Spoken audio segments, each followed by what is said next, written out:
everybody, and welcome back to my English literature playlist or course or English literature lessons, if you like.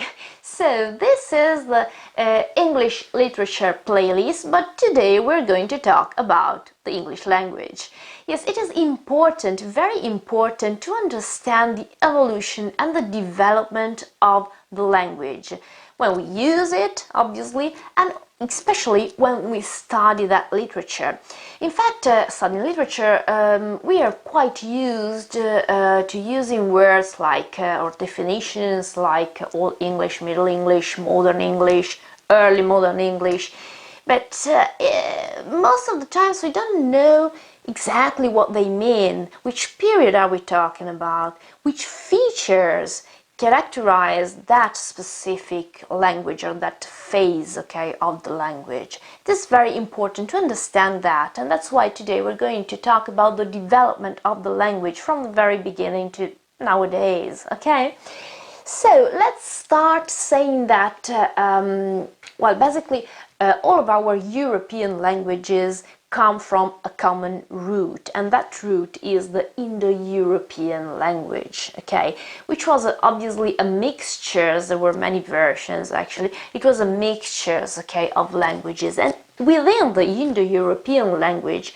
we can recognize a subgroup, and that subgroup is the West Germanic subgroup.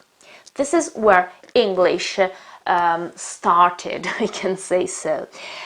In fact, inside the subgroup, the West Germanic subgroup, we can recognize another branch. This is more specific, that develops from there, and that branch is the Germanic branch. So English is obviously a Germanic language, as many other languages here in Europe. German, obviously, but also many other languages in the north of Europe, especially, like for example Dutch or Finnish or Scandinavian languages, and so many others.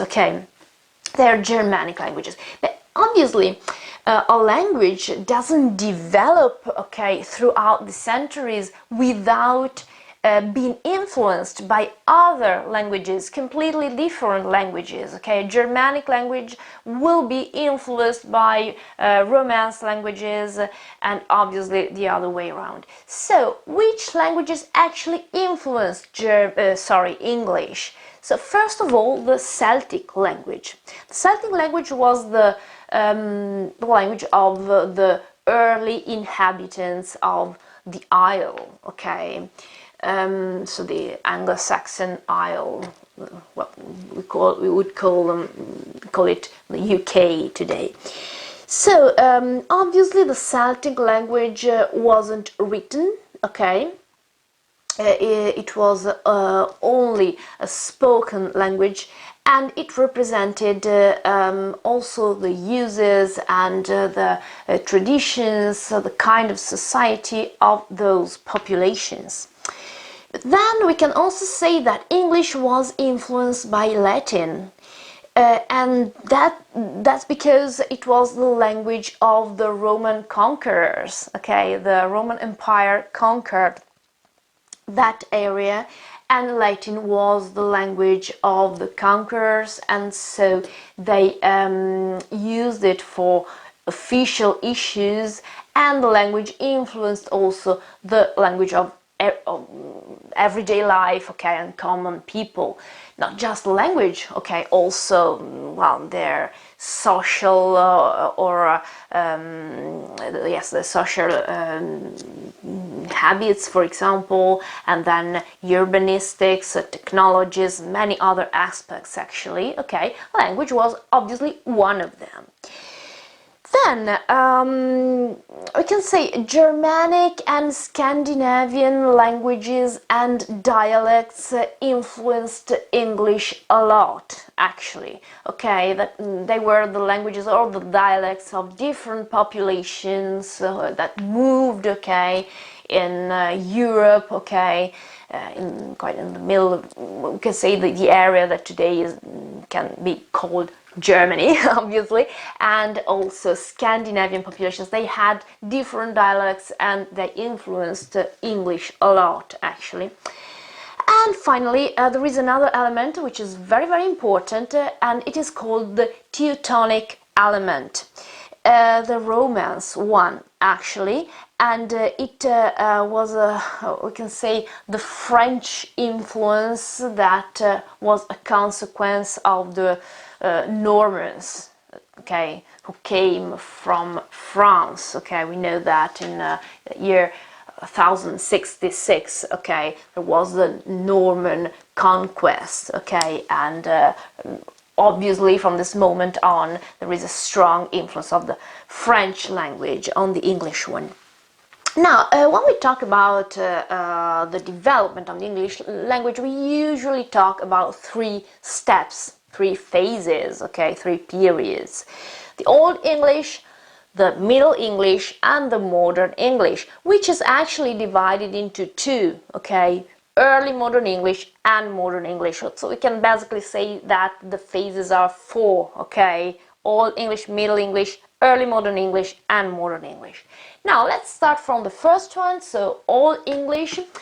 This is the language of the Anglo-Saxon period and the Anglo-Saxon literature. We're going to talk about that in my next video. We'll talk about Beowulf and so on and so on. So it is important to understand when we say Old English what we actually mean. So this is the language that we can find in this area between the 5th and the 12th century, more or less, okay. It is said that it developed from 149 to 1100. Now, obviously, this is just a convention. It is impossible to state a specific year when the language changed or developed or anything else. It is obviously a quite slow and gradual process. Now, this language, the Old English, so the Anglo-Saxon language, was a fusion, okay, of different languages together. So obviously the language of the Saxons and the language of the Angles, they were the two major populations, okay, that lived, okay, in that area, in that specific period, okay. And also there were other populations, we can say German populations or German tribes, okay, they were the Jews, okay, and they also influenced that language in this period. Basically, we can say that there are four dialects to be recognized in this period, and they are the Mercian dialect. The Mercia was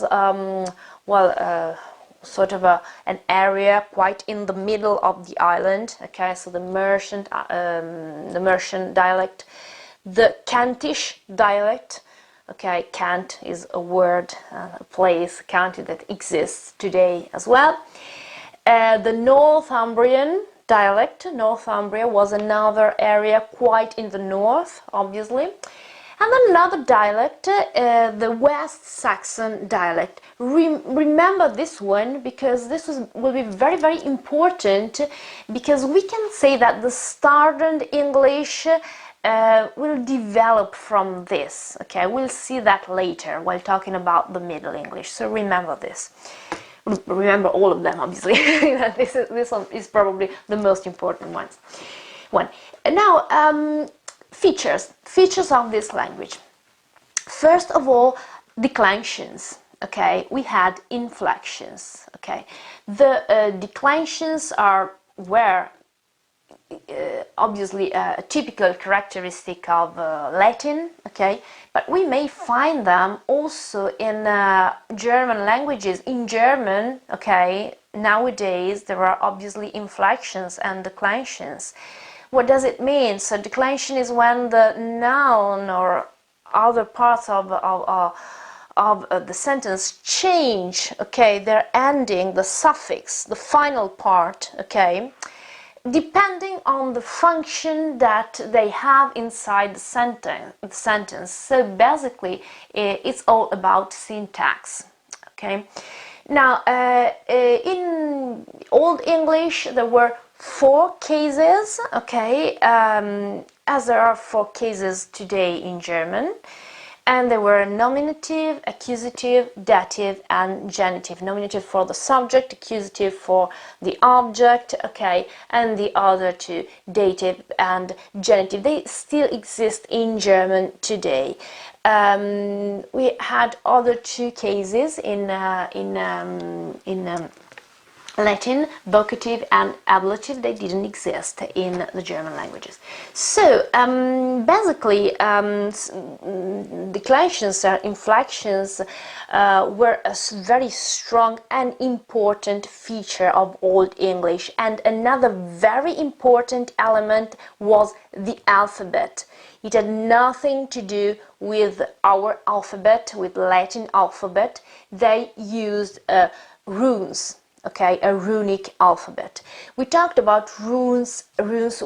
I talked about runes in my German lessons, because actually they played a very important role also in the ancient German language. Now, I repeat that now. So basically, runes weren't only letters of an alphabet. They were science, okay, and they had very important meaning, almost a magical meaning. There were people that were called Runenmeister, and they could actually handle this sort of science that could create proper spells.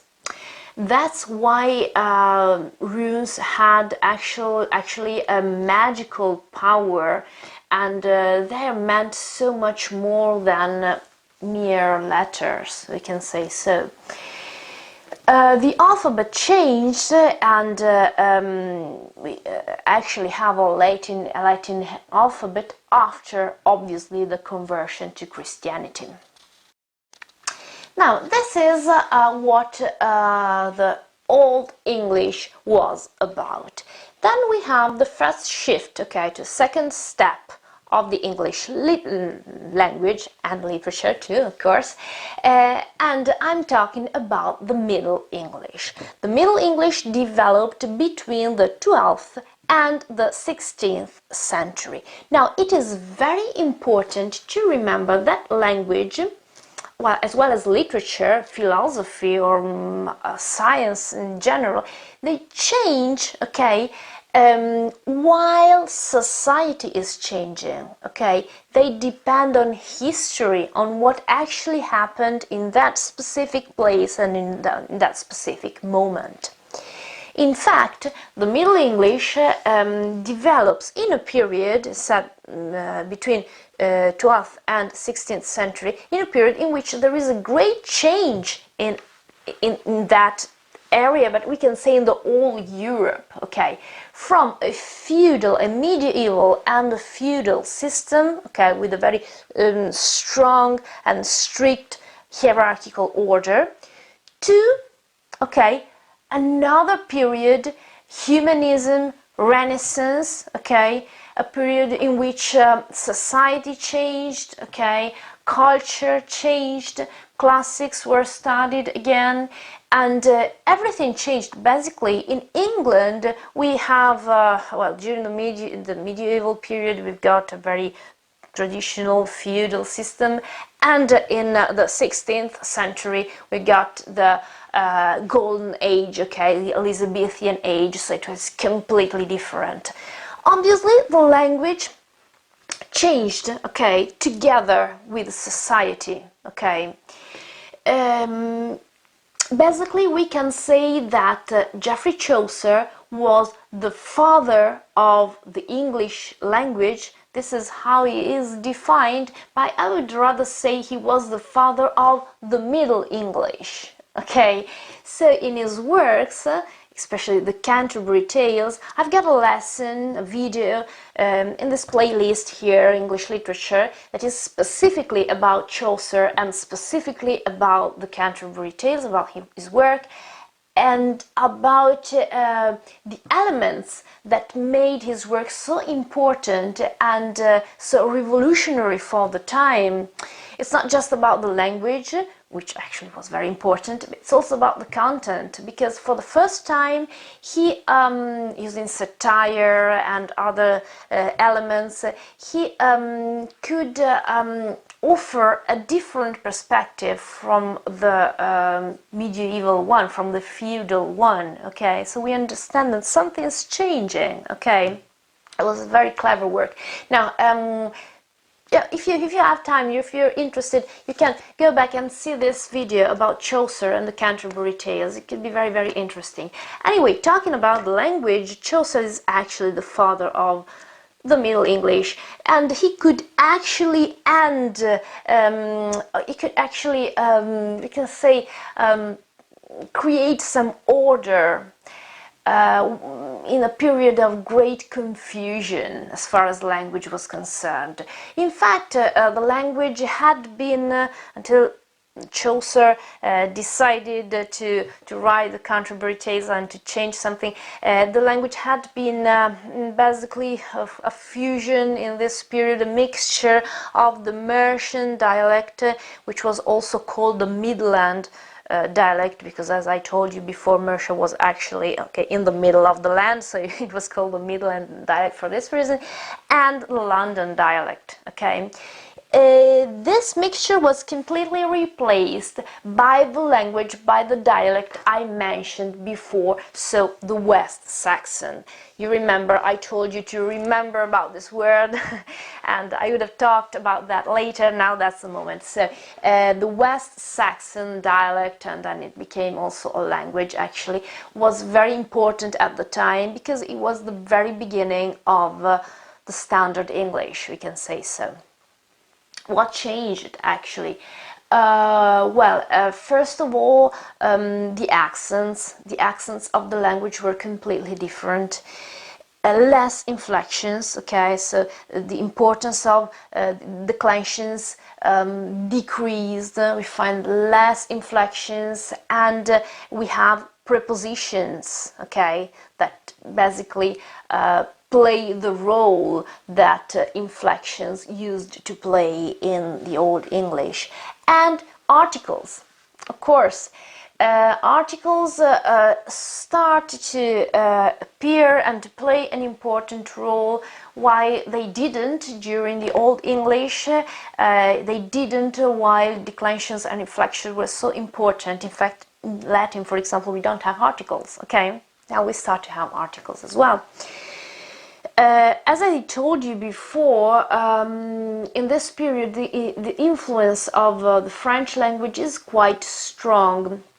While the Norman conquest was older, as I told you before, the year was 1066, sorry, and after that conquest we got a very strong influence of the French language, and so now during the Middle English it is quite striking, and it's there to be seen for everyone.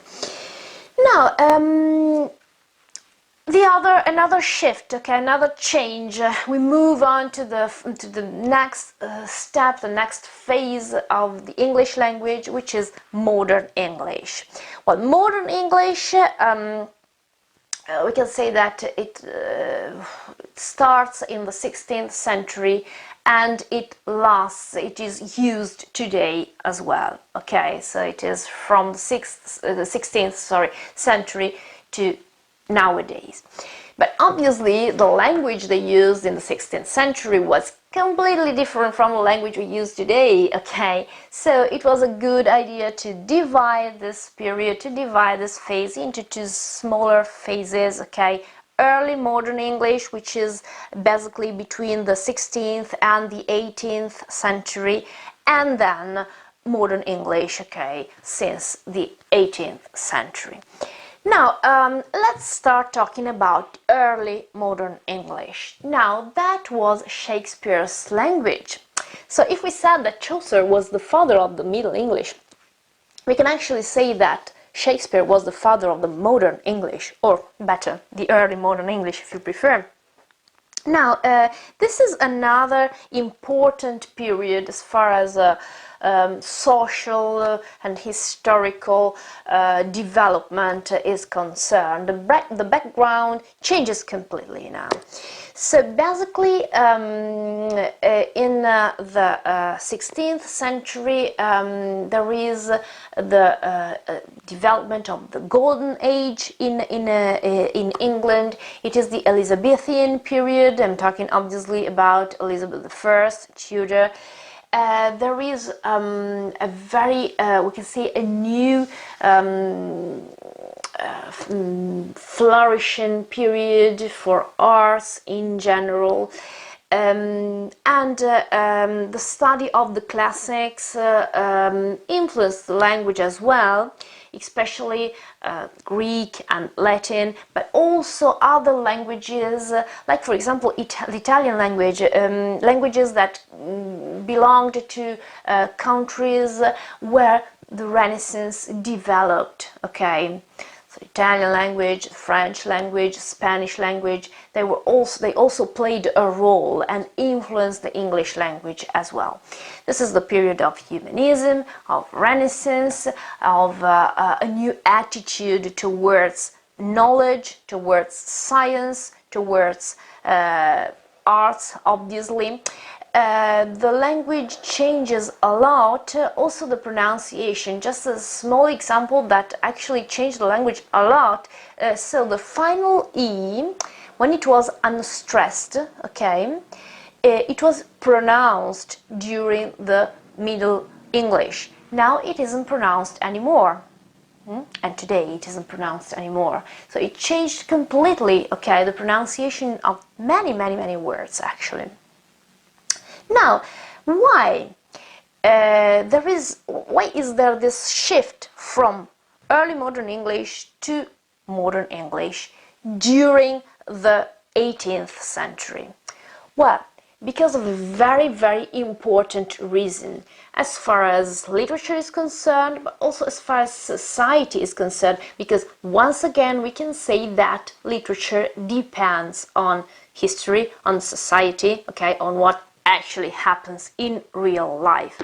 And what happens? So now in the 18th century, society is completely different from before.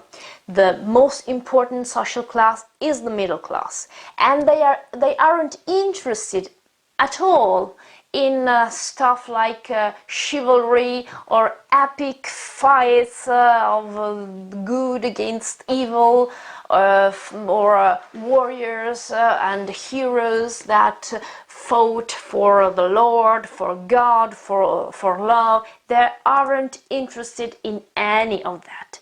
They are interested in real life, okay, in economics. They're interested in the new market that develops from here, and they are interested in real things, okay, and that's why literature starts to be extremely realistic. Literature talks about real people, okay, realistic people, okay, and their realistic lives. This is the period of the rise of the novel. And when we talk about novel, we obviously talk of the modern novel. You can say that the first modern novel in England was Robinson Crusoe by Daniel Defoe.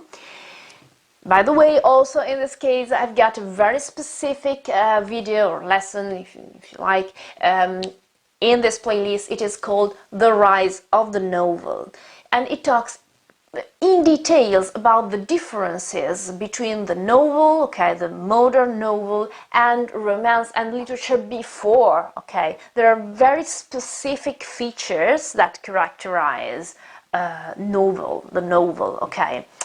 And the novel was the mirror of the society of that time, okay, and language had to be a mirror too.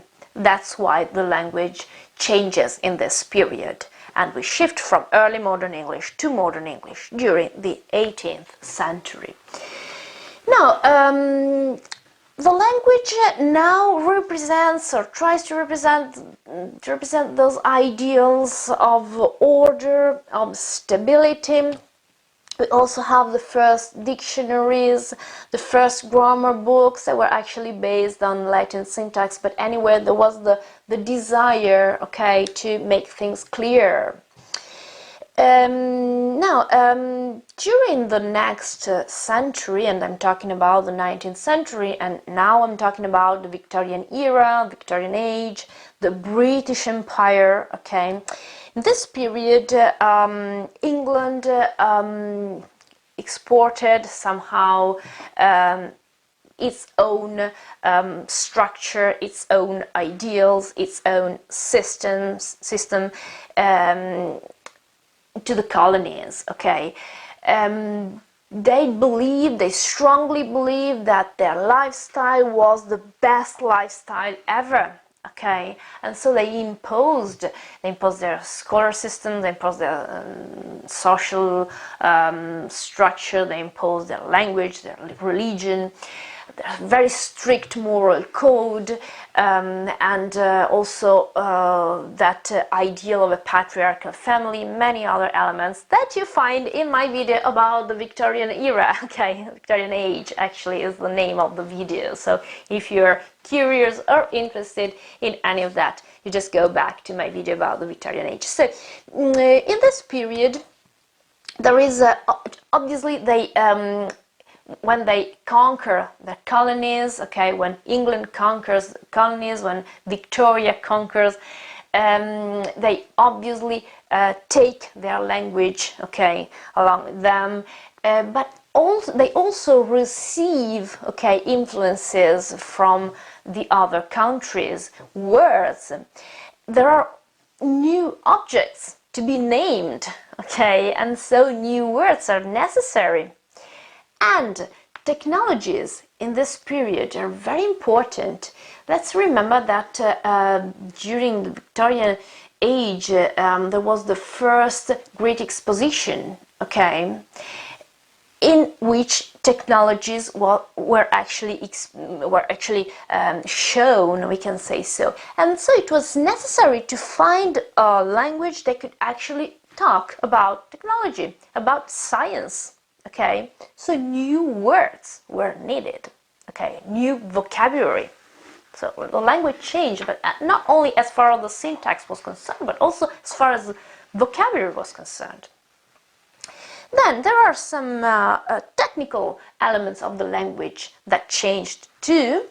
For example, there is what is called the functional shift. What is a functional shift? A functional shift is, well, a new feature of the language, and it means that basically the same word starts to play different roles, okay, in the sentence, okay.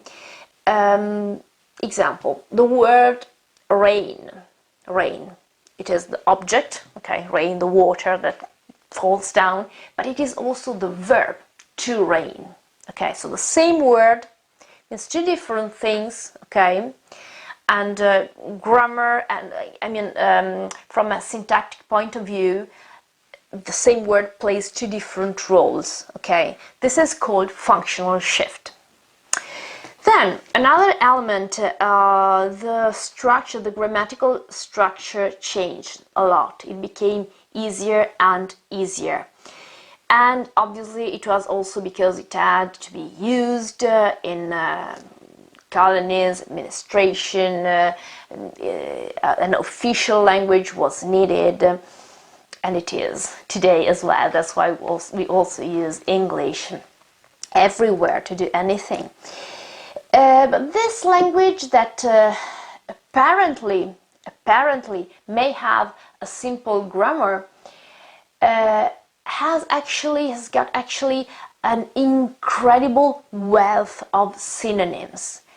there is an enormous variety, okay, of synonyms. Vocabulary is huge, okay, is much larger than in most other languages, and this is also because of the mixture of the exchange, okay, with other languages, and so on and so on.